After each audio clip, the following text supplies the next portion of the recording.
Hello दोस्तों, मैं हूं Nazim Khan, professional Excel expert और एक्सेल ट्रेनर। दोस्तों, इस वीडियो के अंदर मैं आपको वीलुकअप लगाने का एक नया तरीका बताऊंगा। इसमें क्या होगा, हम वीलुकअप जो लगाते हैं वो एक कंडीशन पर लगाते हैं, लेकिन इस वीडियो के अंदर मैं आपको बताऊंगा कि अगर आपके पास दो सेल हैं और दो सेल के बेस पर आपको तीसरा डेटा उठाना है, तो वीलुकअप की हेल्प से आप उस डेटा को कैसे उठा सकते हैं। तो चलिए शुरू करते हैं आज का ये टॉपिक, और मैं आपको बताता हूं कि आप वीलुकअप का एक नया तरीके से यूज कैसे कर सकते हैं। ये हमारा एक डेटा है। एग्जांपल के लिए मैंने एक छोटा सा डेटा लिया है, तो इस डेटा से मुझे रोल नंबर उठाना है। मेरे पास दूसरा डेटा है जहां पर क्या है, मेरे पास स्टूडेंट के नेम है और क्लास नेम है। यहाँ पर उनको चाहिए रोल नंबर। अब सवाल ये है कि अगर हम नेम के हिसाब से ढूंढते हैं तो हो सकता है नेम डबल हो। अब देखिए, इस डेटा के अंदर ऐसा हो सकता है कि एक स्टूडेंट का नेम है, जैसे कि ये है फॉर एग्जांपल, तो ये पहली क्लास में भी इस नाम से एक बच्चा है, 5वीं क्लास में भी इसी नाम से है और 10वीं क्लास में भी इसी नाम से है। सेम नाम है, क्लासेस अलग अलग हैं। तो उस कंडीशन में रोल नंबर यहाँ पर कैसे उठाएंगे, ये वाला रोल नंबर यहाँ पर कैसे डालेंगे। तो अब कंडीशन हमारी दो हो गई, ये नेम होना चाहिए और ये क्लास होनी चाहिए, तो यहाँ पर रोल नंबर आ जाए। तो हम कैसे इसको फाइंड करेंगे, यहाँ पर हम लगाएंगे वीलुकअप कमांड। बहुत ही इजी है, तो चलिए मैं आपको फॉर्मूला लगा के दिखा देता हूँ। सबसे पहले देखिए, जब हम वीलुकअप लगाते हैं तो हमें एक बेसिक कॉलम चाहिए होता है, एक बेसिक सेल चाहिए होता है कि भाई इसकी बेस पे ये सर्च करेगा और इस डेटा में सर्च करेगा। लेकिन यहाँ पर दो चीजें बेस मानी जा रही हैं, एक क्लास और एक नेम।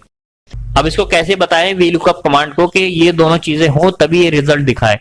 तो उसके लिए हम क्या करेंगे, इन दोनों कॉलम को हम ज्वाइन कर लेंगे और इस डेटा में भी इन दोनों को ज्वाइन कर लेंगे, तो वो हमारा एक कॉलम बन जाएगा और फिर हम रोल नंबर उठा लेंगे। तो चलिए मैं आपको बताता हूँ। यहाँ पर हम क्या करेंगे, यहाँ पर मैं एक ब्लैंक कॉलम ले लेता हूँ। ओके, यहाँ पर मैं इन दोनों को ज्वाइन कर लेता हूं। तो ज्वाइन करने के लिए इक्वल टू दिस और एंड का सिंबल लगाएंगे, दिस एंटर कर देंगे और इसको पूरे को मैं नीचे तक कर लेता हूं ड्रैग। नेम के साथ क्लास ज्वाइंट हो गई। इसी तरह से मैं यहाँ पर भी कर लेता हूं। यहाँ पर ले लेता हूं राइट क्लिक और इंसर्ट, अब इक्वल टू दिस एंड का सिंबल दिस और एंटर कर देंगे। तो नेम के साथ क्लास, और यहाँ पर मैं डबल क्लिक कर दूंगा तो ये नीचे तक फिल हो जाएगा, फॉर्मूला फिल हो गया। अब मेरे पास जो डेटा है वो ये है कि इसको सर्च करना है और इस एरिया में सर्च करना है, बस इसको हम छोड़ देते हैं फिलहाल।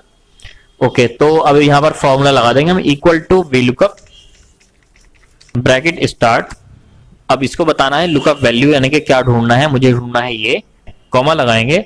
अब ये पूछ रहा है टेबल एरे कहां पर ढूंढना है, तो मैं इस डेटा में जाऊंगा और मैं ये दो कॉलम देता हूं। मैं इस तरह से भी डेटा अपना सिलेक्ट कर सकता हूं। मैं पूरा यहां से ले लेता हूं, इस तरह से दो कॉलम जो हमारे हैं, इन दोनों में हमारा डेटा है। अब कॉमा लगाएंगे। उसके बाद यहाँ पर ये अगला पूछता है कि कॉलम इंडेक्स नंबर क्या है, यानी कि जो आपका डेटा है अगर मिल जाए तो मुझे कौन सा कॉलम उठाना है। तो देखिए, यहाँ पर हमने दो कॉलम लिए थे, कॉलम नंबर 1, कॉलम नंबर 2। यहाँ से हमारा डेटा स्टार्ट है। तो यहाँ पर मुझे चाहिए वैल्यू 2 नंबर की, तो यहाँ पर लिख देते हैं (2), कॉमा लगाएंगे। अब यहाँ पर पूछता है रेंज लुकअप ट्रू फॉल्स। देखिए, ट्रू का मतलब है अप्रोक्सीमेट मैच और फॉल्स का मतलब है एग्जैक्ट मैच। तो हमें क्या चाहिए, एग्जैक्ट मैच चाहिए, तो हम यहाँ पर लिख देंगे फॉल्स। यहाँ पर हम 0 भी लगा सकते हैं फॉल्स के लिए, तो मैं सीधा सीधा फॉल्स लिख देता हूं, क्योंकि अगर फॉल्स लिखते हैं तो कोई कंफ्यूजन नहीं होता है। ब्रैकेट क्लोज और एंटर। अब हम इस फॉर्मूले को ड्रैग कर लेंगे नीचे तक। ये देखिए, जो जिसका रोल नंबर है वो यहाँ पर उठकर आ गया है। अब देखिए, यहाँ पर मेरा डेटा आ गया है, तो मुझे इस कॉलम की जरूरत नहीं है, इसको मैं कर देता हूँ डिलीट। जैसे डिलीट करता हूं ये डेटा गायब हो गया। कंट्रोल Z करेंगे। सबसे पहले क्या करेंगे, हम इसके फॉर्मूले हटा देते हैं। तो मैं इसको सेलेक्ट करके कॉपी करता हूं, राइट क्लिक कॉपी, और दोबारा से इसी पे राइट क्लिक कर लेंगे, कहीं पर भी कर सकते हैं। पेस्ट स्पेशल में जाएंगे, वैल्यू में जाएंगे और ओके। अब मेरे फॉर्मूले हट चुके हैं। अब ये मेरा डेटा, इसको मैं डिलीट करता हूं तो इस पे कोई फर्क नहीं पड़ेगा। ये देखिए आ गया। और इसी तरह से आप इसको भी कर सकते हैं डिलीट। यहाँ पर तो वीलुकअप लगा हुआ नहीं है, तो इसको मैं कर देता हूँ डिलीट। तो ये मेरी वैल्यू जो है सारी यहाँ पर इस तरह से फिल हो गई है। तो दोस्तों, ये था वीलुकअप का नया वीडियो। उम्मीद है आपके समझ में आ गया होगा कि आप दो डेटा को जोड़कर तीसरे डेटा को फाइंड कैसे कर सकते हैं एक्सेल के अंदर। तो चलिए अब हम चलते हैं अपने अगले चैप्टर पर।